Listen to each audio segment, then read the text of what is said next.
Picture this. You're cramped inside a submersible 2 miles beneath the Atlantic when, bang, the hull gives out and everything goes silent. OceanGate's 2023 Titan implosion felt like the ultimate deep-sea nightmare, but history says otherwise. From ferry decks that turned into floating infernos to billion-dollar drilling rigs swallowed whole, the world's oceans have a long, grisly resume of disasters that make Titan look almost tame. Tonight we're diving into some of the most disturbing ocean catastrophes ever recorded, each one real, each one more chilling than the last.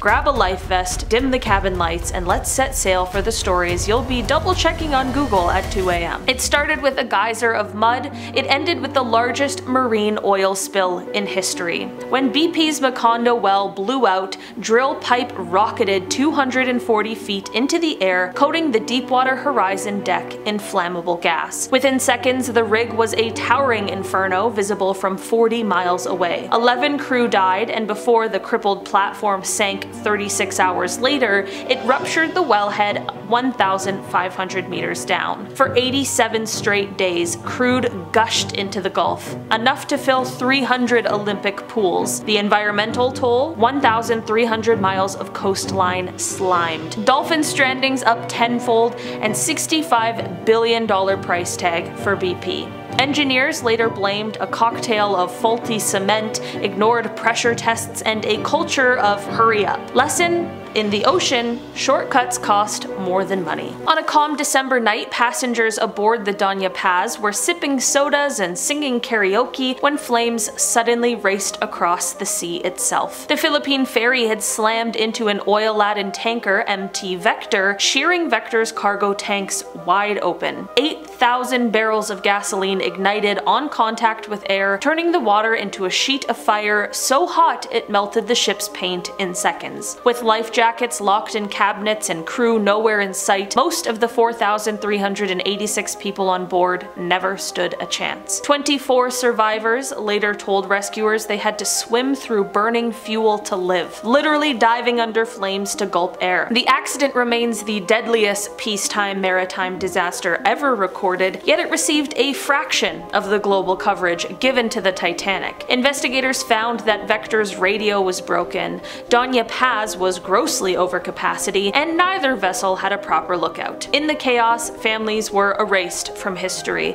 their only memorial the scorched hull resting 545 meters down. A grim reminder that sometimes the ocean itself catches fire. Imagine boarding a night ferry so crowded you can't find floor space, and then the horizon flips upside down. That is exactly what happened to La Julia, carrying more than twice its legal capacity when it hit a squall off the coast of Gambia. In just 3 minutes, a single rogue wave rolled the top-heavy ferry, trapping roughly 1,863 people below decks. Only 64 people lived to tell the tale, many clinging to oily debris for nearly a full day before fishermen arrived. Not rescue teams.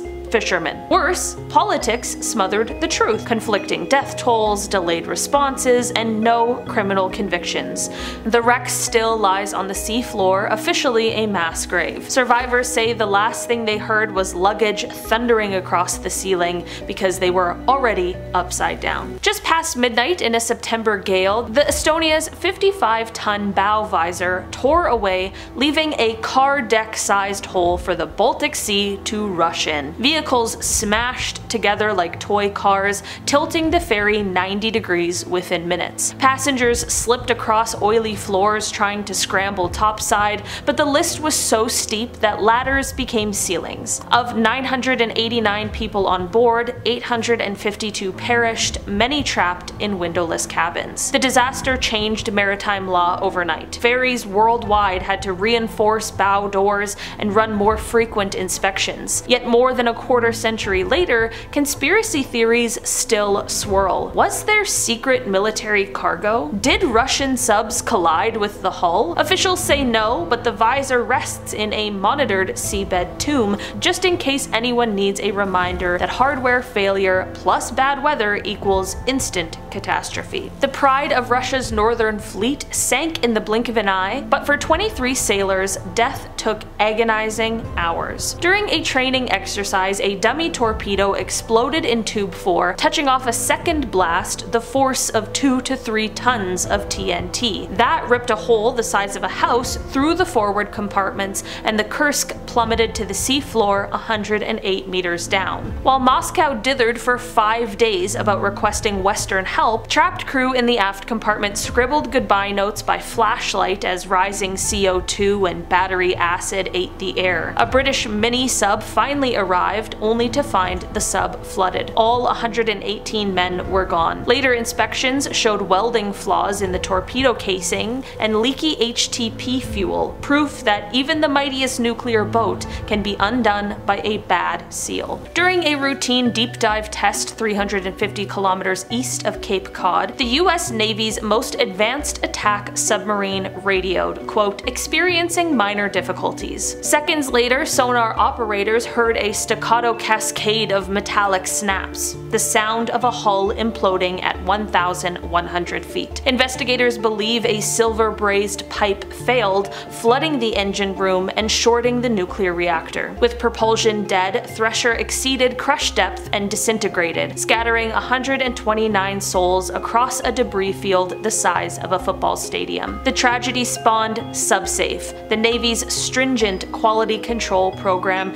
still credited with preventing other deep-sea losses. Foghorns moaned off Nantucket when the Italian luxury liner Andrea Doria and the Swedish MS Stockholm locked onto each other's radars and then interpreted them exactly backward. Stockholm's ice-reinforced bow rammed Andrea Doria like a steel fist, tearing a 40-foot gash 9 decks deep. Water flooded starboard compartments so fast that cabin carpets floated within minutes. 46 passengers and crew died, but the real miracle was the rescue. 1,660 survivors ferried off in lifeboats amid pea soup fog. It was Titanic-level drama with a mostly happy ending, yet the ghostly wreck now lies on its side 73 meters down, nicknamed the Mount Everest of wreck diving because of the dozen scuba fatalities it has since claimed. Ingress of seawater through ventilation system. Battery short-circuited. That was the last burst of data sent by Argentina's diesel-electric San Juan before she disappeared with 44 crew. For 2 weeks, the world watched search planes paint futile grid patterns over the South Atlantic, but the real clue lay in acoustic records. An anomalous hydroacoustic event detected 3 hours after the sub's last call, code for an implosion. When an American-led team finally located the wreck a year later, she was crushed like an aluminum can at 907 meters. Investigators suspect a snorkel valve failed, letting seawater spill onto aging battery banks and triggering an internal fire. Families still argue that cash-strapped maintenance schedules condemned the boat long before the ocean did. Passengers thought they were getting a photo op, sail by salute of Giglio Island's twinkling shoreline. Instead, a 160-foot gash ripped through the Costa Concordia's port hull as the ship struck a granite reef at 16 knots. Water poured into 5 compartments, knocking out power and leaving 4,229 people groping through dark hallways while dishes crashed like cymbals. 32 people died in the chaos, including a violinist who returned to fetch his instrument